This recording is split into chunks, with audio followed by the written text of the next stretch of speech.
Awalnya sederhana sebenarnya, itu kayak kembali ke masa silam sebenarnya, mengenang keindahan masa silam itu. Tapi belakangan saya menjadi sadar setelah saya baca komik, banyak muatan luar biasa dari komik. Itu muncul genre baru yang dimotori oleh Ganes TH, si buta dari Goa Hantu. Itu meledak suaranya sampai buar. Aku bilang sih malah makin kuat komik kita di era sekarang ini ya. Banyak komikus-komikus muda yang cerdas ya. Cara menyampaikan humornya tuh lebih ini ya, lebih modern mereka.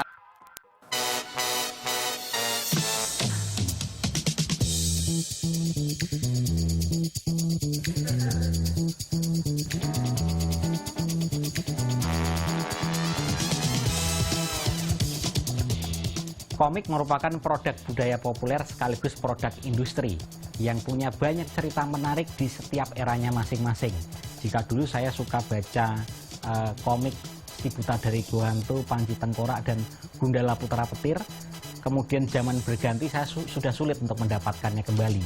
Dan beruntung sekarang saya bisa bertemu dengan salah satu kolektor komik lawas, yaitu Pak Hendry Ismono.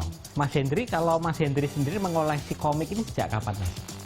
Sebenarnya dulu waktu kecil saya sudah mulai ngoleksi komik. Cuma seiring waktu kan banyak yang hilang gitu ya. Tapi mulai fokus lagi 12 tahun terakhir ini ketika ketemu dengan teman-teman sesama pecinta komik begitu ya. Apa sih motivasinya, Mas? Awalnya sederhana sebenarnya, itu kayak kembali ke masa silam sebenarnya. Iya. Belakangan saya menjadi sadar setelah saya baca komik, banyak muatan luar biasa dari komik sebenarnya, dari tentang penanaman budi pekerti, pengenalan kebudayaan, penanaman nasionalisme. Itu komik baca tidak lagi menjadi bacaan yang remeh. Mas, boleh cerita Mas, mungkin seperti apa sih gambaran naik turunnya komik Indonesia dari masa ke masa, Mas? Ya, kalau komik Indonesia pertama itu kan sebenarnya mulai dikenali tahun 30-an. Ketika masa kemerdekaan, komik mulai tumbuh setidaknya awalnya dari harian-harian di koran-koran di surat kabar itu. Tahun 54, tahun 54 itu dari Bandung ada satu penerbit namanya Melodi.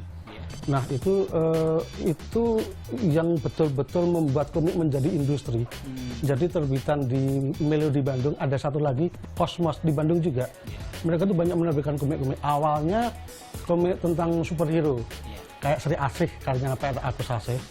Tapi kemudian yang paling populer adalah ketika Pak R.A. Kosasih itu membuat komik wayang. Ya ini kebetulan karya Pak Kosasih itu yang serial Mahabharata. Ini betul-betul luar biasa populernya pada waktu itu, kayak semacam benar-benar meledak. Ini diterima di hampir semua lapisan masyarakat, dan kemudian banyak penerbit-penerbit tumbuh dengan komik-komik wayang, termasuk juga di Medan berawal dari komik wayang. Kemudian Medan itu menemukan komik-komik yang betul-betul bermuatan lokal tentang hikayat Minang, hikayat Delhi. Kemudian era Medan 65 mulai surut ya. Nah di Jakarta ganti tumbuh era roman remaja. Nah kemudian era berganti lagi ketika tahun 67 Pak Ganes TH itu membuat karakter Si Buta dari Goa Hantu dengan genre genre silat. Cerita silat ya. Itu mengubah peta komik. Wah itu ramai sekali. Nah silat itu tahun 67 sampai tahun 80-an sampai akhir komik surut itu eranya kebanyakan Era silat. masih komik silat ya? Komik silat.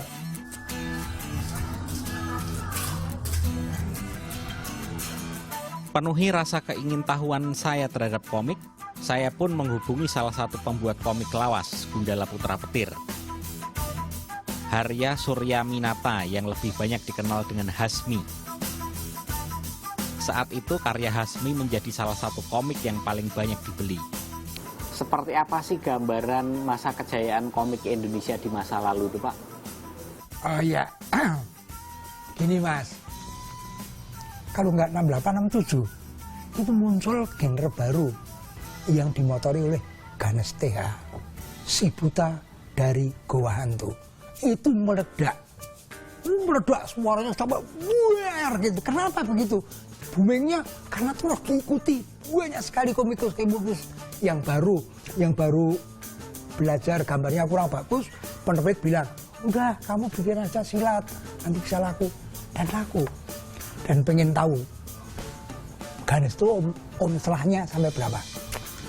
Itu si Buta dari Gua Hantu itu konon pernah mencapai 15.000. 15.000. Itu benar-benar capaian yang luar biasa untuk ukuran komik. Nah, saya muncul itu tahun 69.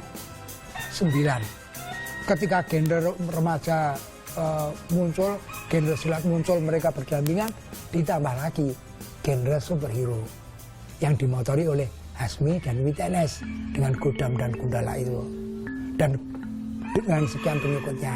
Nah, itulah saya bilang tahun 69 sampai 70-an, sampai akhir 70-an, tahun 80, itu komik lokal, komik Indonesia benar-benar mencapai kejayaan. Terus kemudian sampai kapan masa kejayaan itu bertahan dan kondisinya kemudian bagaimana Pak Hasmi? Sampai tahun 80-an itu komik Indonesia mencapai zaman keemasan. Lalu di sini komik mulai redup. Karena banyak, misalnya penerbit kemudian alih profesi. Penerbit kan punya uang, pemodal, dia bisa saja mengalihkan setelah dinilai, wah komik begini-begini, dia uang diputarkan di sektor lain bisa saja. Sementara komikus juga tidak tahu kenapa, banyak yang justru lalu pindah ke perfilman. Komik Indonesia benar-benar sudah boleh dibilang tertatih-tatih. Nah, ada satu PT Misurin itu yang berusaha membangkitkan komik Indonesia.